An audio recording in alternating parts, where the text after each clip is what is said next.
નમસ્તે વિદ્યાર્થી મિત્રો, કેમ છો બધા? મજામાં ને? તો ચાલો આજે આપણે ભણીશું ધોરણ 2 માં અંગ્રેજી.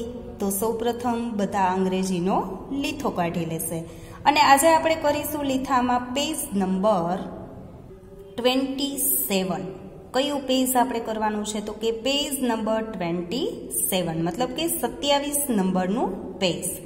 હવે જે 27 નંબરના પેજ ઉપર જે એક્ટિવિટી છે એ છે sounds of animals and birds, કે જે આપણે લાસ્ટ લેક્ચરની અંદર આપણે જોઈ લીધું કે જે પક્ષીઓ અને પ્રાણીઓ હોય એમના જે અવાજો એમને ઇંગ્લિશમાં શું કહેવાય એ આપણે એક્ટિવિટી છે એ ચાલુ છે.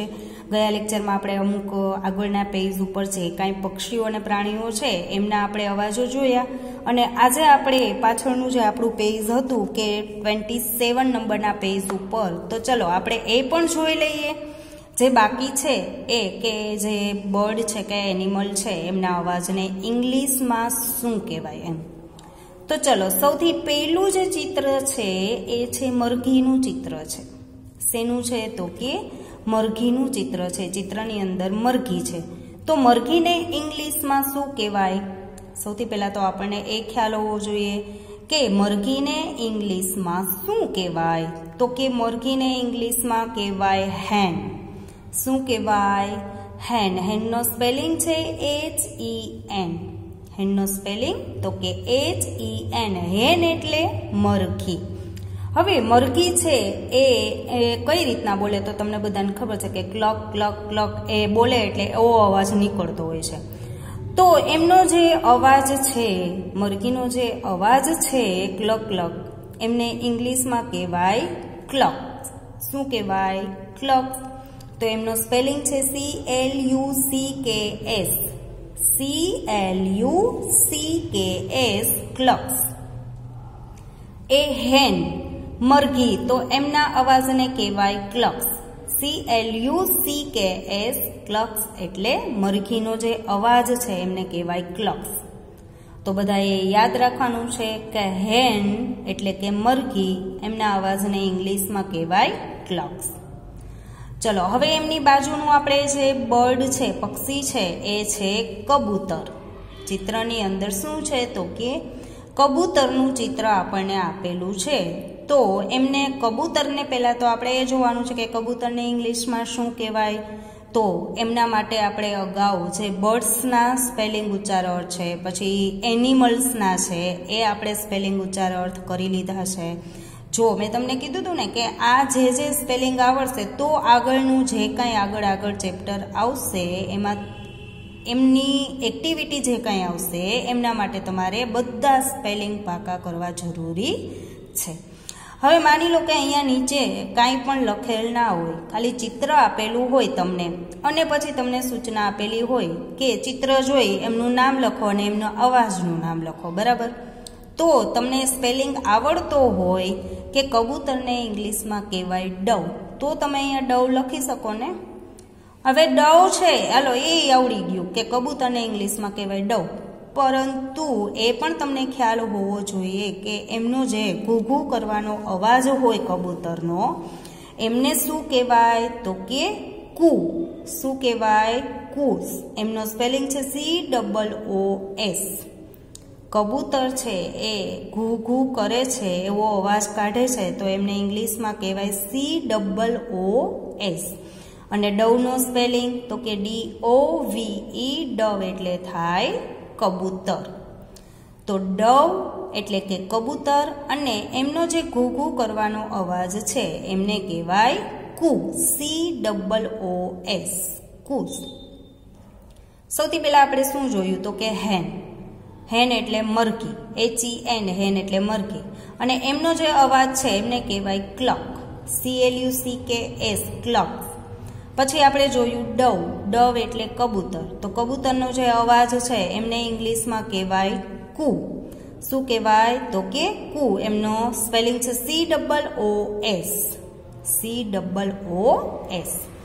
હવે આપણે એમની બાજુમાં જોઈએ તો ચિત્ર છે એ સૌથી પહેલા આપણે જોઈએ તો કે ચિત્ર છે એ છે સિંહનું ચિત્ર છે. શેનું ચિત્ર છે? તો કે સિંહનું ચિત્ર છે. ચિત્રની અંદર સિંહ છે. तो સિંહ ને ઇંગ્લિશમાં કહેવાય લાયન. શું કહેવાય? LION, lion. લાયન એટલે થાય સિંહ. લાયન એટલે શું થાય? સિંહ. તો સિંહ છે, તમને બધાને ખબર છે કે સિંહ છે એ શું કરે? આપણે સિંહ બોલે એમ ન કહી શકીએ, કારણ કે એમનો અવાજ જ એટલો મોટો હોય એટલે આપણે એમને શું કહીએ કે ગર્જના કરે છે, ત્રાડ પાડે છે, એમ બોલીએ ને. એટલે સિંહ છે એ ગર્જના કરે છે, એમને ઇંગ્લિશમાં કહેવાય રોઅર. શું કહેવાય? રોઅર. એમનો સ્પેલિંગ છે ROARS, રોર્સ. એ લાયન, લાયન એટલે સિંહ, અને એ જે ગર્જના કરે એમના અવાજને કહેવાય રોઅર. ROARS, ROARS, રોઅર. એ લાયન તો રોઅર. હવે આપણે નીચે જોઈએ તો ઘોડો, શેનું ચિત્ર છે? તો કે ઘોડાનું ચિત્ર છે. તો ઘોડાને ઇંગ્લિશમાં શું કહેવાય? તો તમને બધાને ખ્યાલ છે કે ઘોડાને ઇંગ્લિશમાં કહેવાય હોર્સ. શું કહેવાય? હોર્સ. HORSE, હોર્સ એટલે ઘોડો. હોર્સનો સ્પેલિંગ શું થશે? તો કે HORSE, હોર્સ એટલે ઘોડો. અને જે ઘોડો છે એ બોલે એટલે આપણે એમને કહીએ કે હણહણવું. ઘોડાનો જે બોલવાનો અવાજ છે એને હણહણવું શું કહેવામાં આવે છે? ઘોડો છે એ હણહણે છે. તો એમને ઇંગ્લિશમાં કહેવાય નેય. શું કહેવાય? નેય. એમનો સ્પેલિંગ છે NEIGHS, NEIGHS, નેય એટલે હણહણવું. એ હોર્સ, હોર્સ એટલે ઘોડો. ઘોડાનો જે અવાજ છે, હણહણે છે, એમને કહેવાય નેય. શું કહેવાય? નેય. તો એમનો સ્પેલિંગ NEIGHS, NEIGHS, નેય એટલે હણહણવું. નેય એટલે હણહણવું. હવે એમની બાજુમાં આપણે જોઈએ તો ચિત્ર છે એ છે હાથીનું ચિત્ર છે. તો હાથીને શું કહેવાય ઇંગ્લિશમાં? તો તમને બધાને આવડે છે, એલિફન્ટ. શું કહેવાય? એલિફન્ટ. An elephant. જો આગળ એન મૂકવામાં આવેલ છે કારણ કે ઈથી સ્પેલિંગ શરૂ થાય છે. એલિફન્ટનો સ્પેલિંગ ઈથી શરૂ થાય છે, અને ઈ છે એ અંગ્રેજીના સ્વરમાં આવે છે. મતલબ તમને મેં કીધું છે કે સ્વર કેટલા છે અંગ્રેજીની અંદર? સ્વર કેટલા છે? તો કે 5. કયા કયા છે? A, E, I, O અને U. હવે એ સ્વરથી સ્પેલિંગ શરૂ થતો હોય તો આગળ આર્ટિકલ શું મૂકવાનું છે? તો કે એન મૂકવાનું છે. બાકી બધા જે વ્યંજન છે ત્યાંથી સ્પેલિંગ શરૂ થતો હોય તો એ શું આવશે? આર્ટિકલ એ. હવે એલિફન્ટના સ્પેલિંગમાં પહેલો અક્ષર છે ઈ, તો આપણે આગળ મૂકીશું એન. An elephant. એલિફન્ટનો સ્પેલિંગ ELEPHANT. એલિફન્ટનો સ્પેલિંગ ELEPHANT. એલિફન્ટ એટલે હાથી. એલિફન્ટ એટલે હાથી. હવે જે હાથીનો અવાજ છે એમને ઇંગ્લિશમાં કહેવાય ટ્રમ્પેટ. શું કહેવાય? ટ્રમ્પેટ. ટ્રમ્પેટનો સ્પેલિંગ TRUMPETS. ટ્રમ્પેટનો સ્પેલિંગ TRUMPETS. ટ્રમ્પેટ એટલે કે હાથીનો અવાજ. હવે આપણે બાજુમાં જોઈએ તો જે ચિત્ર છે બકરીનું ચિત્ર છે. શું છે? તો કે ચિત્રની અંદર બકરી છે. તો બકરીને ઇંગ્લિશમાં કહેવાય ગોટ. શું કહેવાય? ગોટ. ગોટનો સ્પેલિંગ GOAT. ગોટ એટલે બકરી. ગોટ એટલે બકરી. તો બકરી છે એ તમને બધાને ખબર છે કે બે બે કરે, બરાબર? તો ઘેટું અને બકરી બંને કઈ રીતના બોલે? તો કે બે બે કરીને. એટલે એ બંનેના અવાજને કહેવાય બ્લીટ. શું કહેવાય? બ્લીટ. એમનો સ્પેલિંગ BLEATS, બ્લીટ. બ્લીટ એટલે કે જે બે બે કરવું, જે બકરીનો અને ઘેટાનો અવાજ છે એમને ઇંગ્લિશમાં કહેવાય બ્લીટ. BLEATS, BLEATS, બ્લીટ. તો અહીંયા આપણા જે અમુક આપણને જે એનિમલ્સ અને બર્ડ્સ આપેલા હતા, એમના જે સાઉન્ડ્સ કે એમના અવાજો કે એમને ઇંગ્લિશમાં શું કહેવાય એ આપણે પૂરા થાય છે. લાસ્ટ લેક્ચરની અંદર આપણે આગળના પેજ ઉપર પેજ નંબર 26 ઉપર જોયેલા. આજે આપણે બાકીના હતા એ આપણે પેજ નંબર 27 ઉપર પણ જોઈ લીધા છે. અને હજુ આપણી પાસે ટાઈમ છે તો ચલો હજુ એક વખત આપણે જે પેજ નંબર 26 ઉપર છે એ ફરી એક વખત આપણે રિપીટ કરી લઈએ, કારણ કે સ્પેલિંગ થોડા હાર્ડ છે. એટલા માટે તમારે એ જેટલી વખત તમે વધારે વખત રિપીટ કરશો, વધારે વખત લખશો અને બોલશો એટલે તમને ફટાફટ યાદ રહેશે. તો ચલો આ બધા પેજ નંબર 26 છે એ કાઢશે, કે જે આપણું 6th ચેપ્ટર છે કે sounds of animals and birds, મતલબ કે પ્રાણીઓ અને પક્ષીઓના અવાજો. તો સૌથી પહેલું આપણે ચિત્ર જોયું હતું ડોગ, મતલબ કે કૂતરાનું ચિત્ર હતું. તો એમને ઇંગ્લિશમાં શું કહેવાય? તો કે ડોગ. ડોગનો સ્પેલિંગ DOG. ડોગ એટલે થાય કૂતરો. શું થાય? ડોગ એટલે કૂતરો. તો કૂતરો છે એ ભસે, આપણે ખબર છે કૂતરો છે બોલે એટલે આપણે શું કહીએ કે કૂતરો છે એ ભસે છે. તો એમનું જે ભસવાનો અવાજ છે એમને કહેવાય બાર્ક. શું કહેવાય? બાર્ક. તો એમનો સ્પેલિંગ છે BARKS. BARKS. બાર્ક એટલે ભસવું. બાર્ક એટલે શું થાય? ભસવું. તો એ ડોગ એટલે કૂતરો અને એમનો જે ભસવાનો અવાજ છે એમને કહેવાય બાર્ક. એમનો સ્પેલિંગ છે BARKS. બાર્ક. હવે કૂતરાની બાજુનું આપણે ચિત્ર જોઈએ તો કે ચિત્રમાં છે બિલાડી. શેનું ચિત્ર છે? તો કે બિલાડીનું ચિત્ર છે. તો બિલાડીને ઇંગ્લિશમાં કહેવાય કેટ. શું કહેવાય? કેટ. કેટનો સ્પેલિંગ શું થશે? તો કે CAT. કેટ એટલે બિલાડી. CAT. કેટ એટલે બિલાડી. તો બિલાડી છે એ કઈ રીતના બોલે છે? તો કે મ્યાઉ મ્યાઉ કરીને બોલે છે, બરાબર. તો એમનો જે મ્યાઉ મ્યાઉ જે એમનો અવાજ છે, બિલાડીનો જે અવાજ છે એમને ઇંગ્લિશમાં કહેવાય મ્યુ. શું કહેવાય? મ્યુ. તો મ્યુનો સ્પેલિંગ MEWS.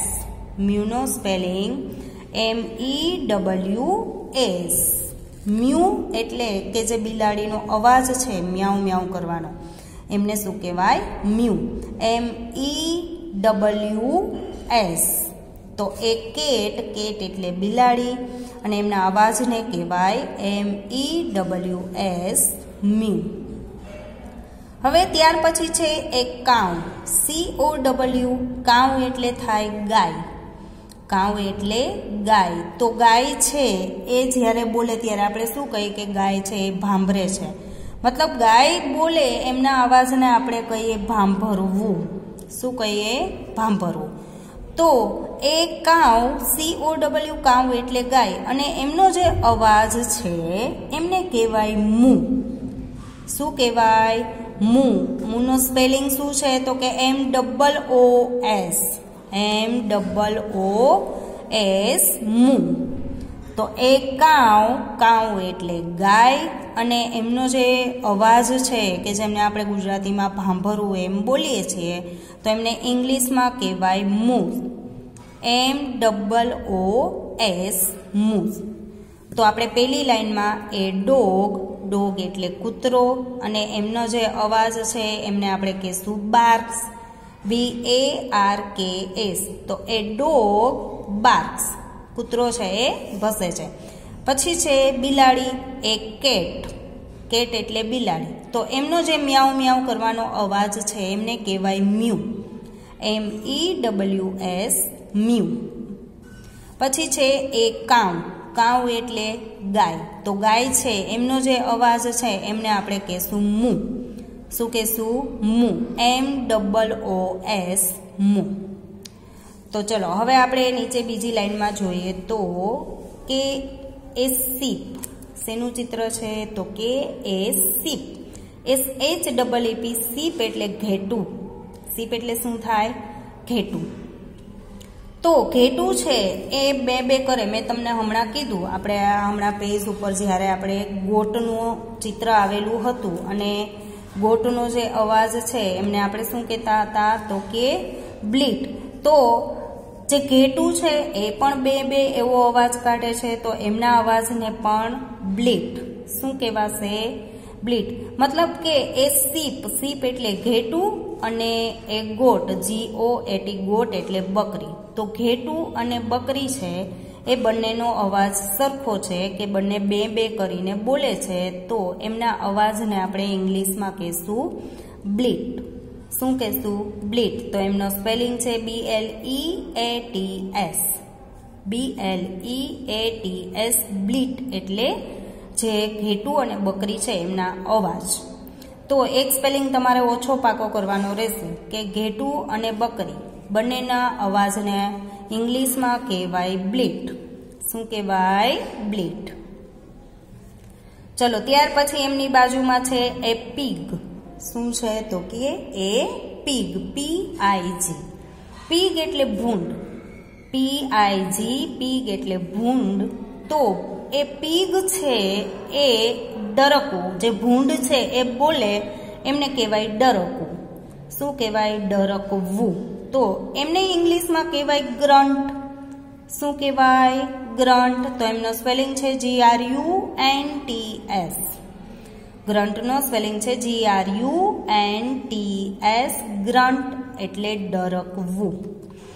તો એ જે ગ્રન્ટ છે એ શેમાં આવશે સ્પેલિંગ? તો કે એ પીગ. પીગ એટલે કે ભૂંડ. પીગ એટલે ભૂંડ. તો ભૂંડને જે ડરકવું એમનો જે અવાજ છે ભૂંડનો એમને ઇંગ્લિશમાં કહેવાય ગ્રન્ટ. GRUNTS ગ્રન્ટ. હવે એમની બાજુમાં છે ડોંકી એટલે કે ગધેડો. ચિત્રમાં છે ગધેડું, તો એમને ઇંગ્લિશમાં કહેવાય ડોંકી. એમનો સ્પેલિંગ છે DONKEY. ડોંકી એટલે ગધેડું. ડોંકી એટલે ગધેડું. તો જે ગધેડું છે એમનો જે ભૂંકે, ગધેડું બોલે ને તો એમને આપણે કહીએ ભૂંકવું. શું કહીએ? ભૂંકવું. તો એમને ઇંગ્લિશમાં કહેવાય બ્રે. શું કહેવાય? બ્રે. તો એમનો સ્પેલિંગ છે BRAYS. BRAYS. બ્રે એટલે ભૂંકવું. બ્રે એટલે ભૂંકવું. તો એ ડોંકી. DONKY. ડોંકી એટલે ગધેડો. તો ગધેડાના અવાજને કહેવાય બ્રે.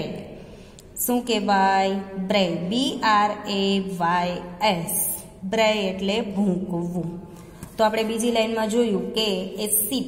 SHEEP. સીપ એટલે ઘેટું, તો એમના અવાજને કહેવાય બ્લીટ. પછી એ પીગ. PIG. પીગ એટલે ભૂંડ, તો એમના અવાજને કહેવાય ગ્રન્ટ. પછી આપણે જોયું કે એ ડોંકી. ડોંકી એટલે ગધેડો, તો એમના અવાજને કહેવાય બ્રે. BRAYS. બ્રે. ચલો હવે આપણે નીચે જોઈએ તો શેનું ચિત્ર છે? તો કે ચિત્રની અંદર છે કાગડો.